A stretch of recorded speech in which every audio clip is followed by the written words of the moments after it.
कार्तिक मास भगवान विष्णु का सबसे प्रिय महीना।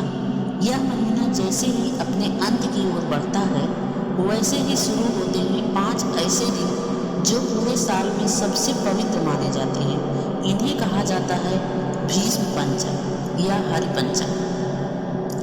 पौराणिक कथा के अनुसार जब भगवान विष्णु 4 महीने की योग निद्रा से जागे तो इसके बाद के 5 दिन तक देवता, ऋषि, पितर और समस्त ब्रह्मांड भगवान की उपासना में लीन थे। इन 5 दिनों में जो भक्त भक्ति, दान, व्रत, दीपदान और तुलसी पूजन करता है उसे मोक्ष का वरदान प्राप्त होता है।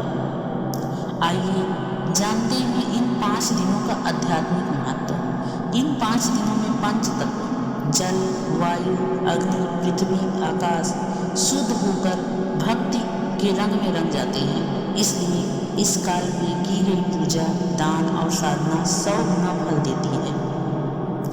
इन 5 दिनों में क्या करें? पहले दिन कार्तिक एकादशी, देव उठनी एकादशी। भगवान विष्णु की शयनावस्था समाप्त होती है, तुलसी विवाह का प्रारंभ होता है। व्रत करें, दीपदान करें और ओम नमो भगवते वासुदेवाय मंत्र का जाप करें। दूसरे दिन द्वादशी, तुलसी विवाह का दिन होता है। तुलसी माता और शालिग्राम भगवान का विवाह करें। घर में मंगल दीप जलाएं, सुख शांति आती है। तीसरा दिन त्रयोदशी का दिन। इस दिन दान और सेवा का विशेष फल मिलता है। अन्न, वस्त्र, दीप या जल का दान करें। जरूरतमंद की मदद करना इस दिन भगवान की सेवा करने के समान होती है। चौथा दिन चतुर्दशी का दिन। इसे विष्णु प्रीति दिवस कहते हैं। इस दिन सूर्य देव को अर्घ्य दें और भगवान विष्णु की आराधना करें। गीता या विष्णु सहस्त्र नाम का पाठ करें। पांचवा दिन पूर्णिमा, कार्तिक पूर्णिमा। यह दिन सर्वश्रेष्ठ है। इस दिन गंगा स्नान, दीपदान और कथा श्रवण का अनंत फल मिलता है। इस दिन दीपदान करने से सभी जन्मों के पाप नष्ट होते हैं। भीष्म पंचक व्रत का क्या महत्व है?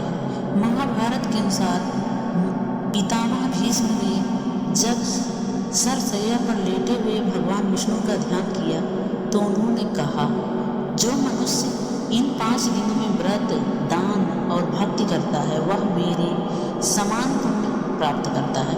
इसलिए इसे भीष्म पंचक भी कहा जाता है। इन 5 दिनों में क्या करना चाहिए? स्नान करें, विशेषकर सूर्योदय से पहले। दीपदान करें, तुलसी माता को मंदिर में और नदी तट पर। भगवान विष्णु की पूजा करें, विशेषकर शालिग्राम या विष्णु की चित्र के सामने। तुलसी माता की सेवा करें, दान करें, अन्न, वस्त्र, दीप का, जल का या गौदान। भक्ति संगीत सुने, हरि नाम का जप करें। तो याद रखिए, कार्तिक मास के ये अंतिम 5 दिन सिर्फ पूजा के नहीं बल्कि आत्मा को शुद्ध करने के दिन है। हर दीपक को जो इन दिनों में जलता है वह भगवान विष्णु के हृदय तक पहुँचता है। हर दान जो दिया जाता है वह मोक्ष का मार्ग बनता है। इसलिए इन 5 दिव्य दिनों में भक्ति से जीवन को भर दीजिए और भगवान हरि से कहिए, हे प्रभु मेरे मन के दीप में सदा आपका प्रकाश चलता रहे। अगर आपको यह भीष्म पंचक की कथा और जानकारी पसंद आई हो तो वीडियो को लाइक करें, शेयर करें और सब्सक्राइब करें ताकि भक्ति का यह प्रकाश सबके जीवन में फैल सके। जय श्री हरि, जय तुलसी माता।